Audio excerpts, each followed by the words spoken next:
T.R.E.A.T.Y. Hello, my relatives. I'll tell you a little bit about the T.R.E.A.T.Y. Total Immersion School, Porcupine, Republic of Lakota, formerly known as South Dakota, North Dakota, Montana, Wyoming, and Nebraska. The T.R.E.A.T.Y. Total Immersion School comes from the Maori people of New Zealand.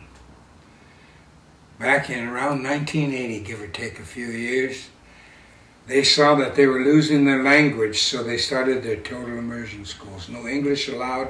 They threw out all European modality of education because, whether you know it or not, the present day worldwide educational methods began in Rome in the 3rd century AD, when the Holy Roman Catholic Church couldn't get adherents for their priesthood. So they separated for the boys. Girls weren't allowed to be educated.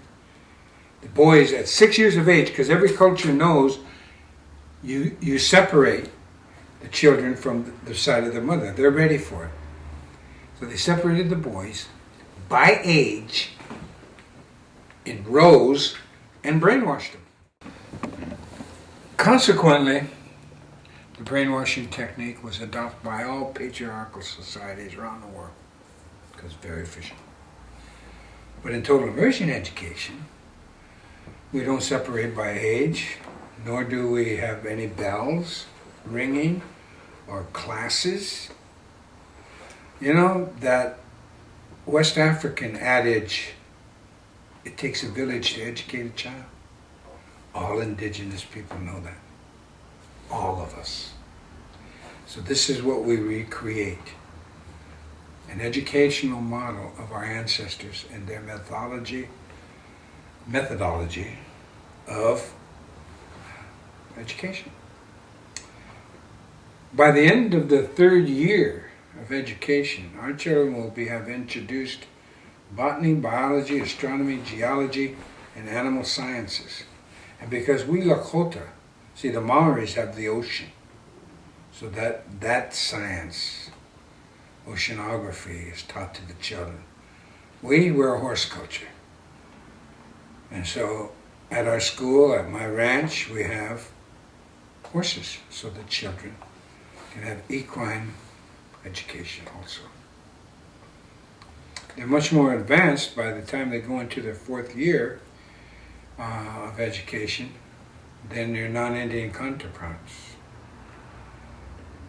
And it goes on from there. Now, back to the Maoris, after about 15 years or so, the New Zealand government saw what excellent citizens their total immersion schools were producing also, in every instance.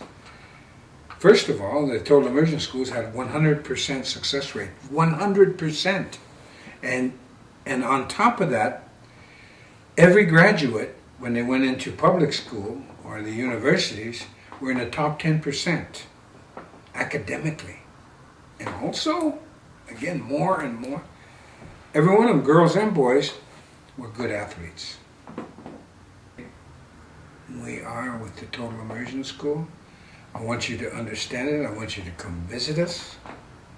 And you'll see the wonderment of childhood. And you see, we break down the classes because when you separate people by age, they don't learn human relationship with those older or those younger. And we throw them in, we throw away our children to these old, archaic, patriarchal institutions of brainwashing, and we expect us, you and me, and all the rest of us to come out as whole human beings that know something about human relationships. It's absurd. It's an absurd idea that is ancient and should be discarded, put in a museum. This once was the way we were stupid enough to educate ourselves. The Total Immersion School. The T.R.E.A.T.Y. Total Immersion School. T.R.E.A.T.Y.school.com. I ask you to visit it. Thank you.